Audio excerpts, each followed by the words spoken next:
The LACCD is the largest community college district in the nation. We cover 891 square miles. So for us, we run at large. So as Mona says, our costs are tremendous. And I think it's time that we need to start looking at, being more responsible, what kind of impact and influence we can have to do things differently for our district. And I think this is a prime opportunity for us to really be active. And I really do have to thank Mona, because I think she's one of the ones who kind of brought this forward to our board, and we did take a position and voted on this back in 2007. So I think, we really have been very, very active in trying to work with people, individuals, to really see that it's time that we do things differently. And for, we talked a little bit about my being on the district. One of the things that we really have been trying to do as the board is really be more responsible with our environment. And this really has a huge impact on our environment. Just as we said, I think the last time they had 20 million pieces of paper that went out to 1.5 million voters and 1,599 voting places. You can imagine the amount of paper that it took and how many trees were killed to do this. And so for us, I really want to look at it a little differently, that yes, it's going to save us dollars, it's going to create people to run for politics in a little different way, but it's also going to have a huge impact in reducing waste on our environment. But for me, I think the other thing is, most importantly, is, how can we reduce voter apathy? And I think this is one way to do it. How can we energize our citizens? And I think we need to begin to look at things differently, that we can't do it in the same traditional way that we've been raised to do it. And as we said, change is hard, but it's also exciting. And I think for us to be able to be part of this change is exciting. And, there is voter fatigue, not just from the business community, but even our friends in labor and everybody. I mean, you're just inundated constantly. And as a candidate, I mean, you're constantly, out there begging for dollars, doing all these things that if we go into instant runoff, I mean, the world will change somewhat. And I think it's only for the better. And for me, I guess I have to think a little bit. Recently, I kind of live in two different worlds. One of them is because we have 9 colleges, I have the great opportunity of working with so many young people that are going to school and listening and going through all the colleges and talking with them. And they're always talking about why, we talk about the voter runoff. It's like, it's time you do things differently. This is, computer generation, a new kind of era. And the reality is we can lament, attention deficit that all these kids have. But the fact is, the reality is if we can get them to the table to come and to vote one time, and it's all it's going to take, it's going to increase the participation. But on the other end, I have aging parents, and my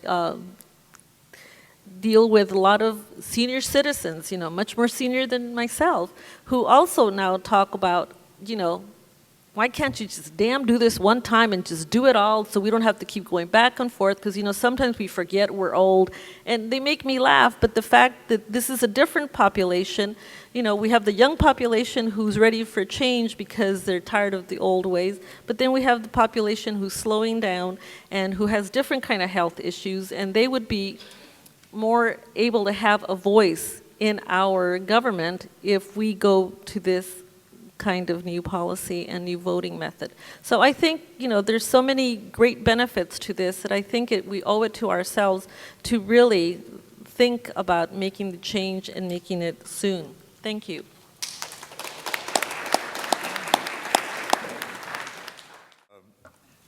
I served in a partisan environment for 15 years and came and served in a nonpartisan environment. And the one thing that both of the institutions have in common is that every year the participation on the part of people has progressively become less. doesn't matter what it is that we attempt to do, we never change the very system that many times perpetuates the lack of participation on the part of people. You know, we have one of the greatest democracies in the world, and yet we probably have the least number of people that participate in the elections of people in that democracy. And that is a real shortcut. That's a real sad commentary. You know, you would imagine that people would be motivated to save money. Because clearly, whether it's a community college example or many other examples, you would have imagined that that would be enough for people to say, we want to do something about it. You know, we had, many years ago, we had what we called the revolution of taxpayers in the state of California when they implemented Proposition 13. And I can say to you, probably there is nothing more destructive than the passage of that, not just on the ability to finance government, but more importantly, what came as a result of it.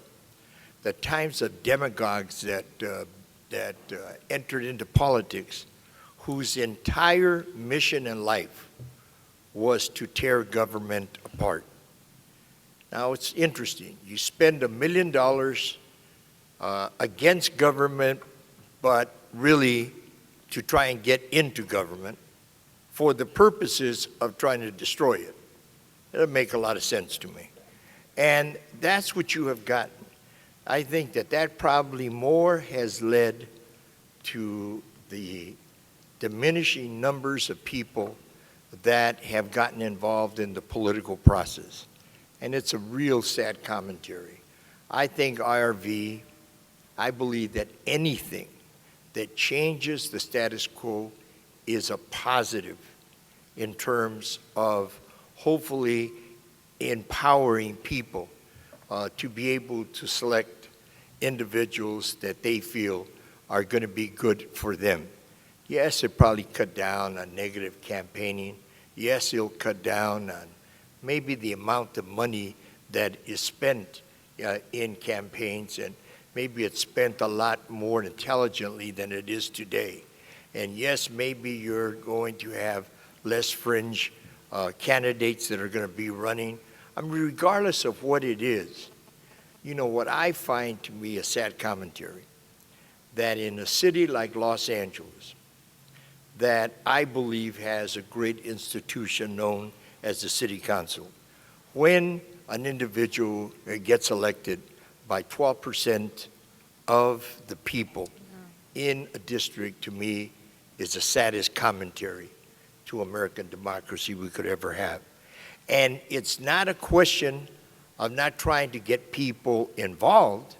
It's not a question of trying to get people to go out to vote, because, I mean, ask a business, ask labor, ask anybody that is a participant in the political process how much money is asked for by the individual candidates, and yet nothing ever happens. And I believe that we would be well served. I believe that minorities would be well served because it's been borne out in San Francisco to have IRV. I believe that people, that the various interest groups that are interested in constructive change would also be well served by not having to compete with people's viewing habits on television. The days of election, have one election, and hopefully you could get them to the polls. There would be less rancor and the like. So I think that this is a constructive approach. I believe the Los Angeles should in fact entertain this as a constructive change in the way that we do our business.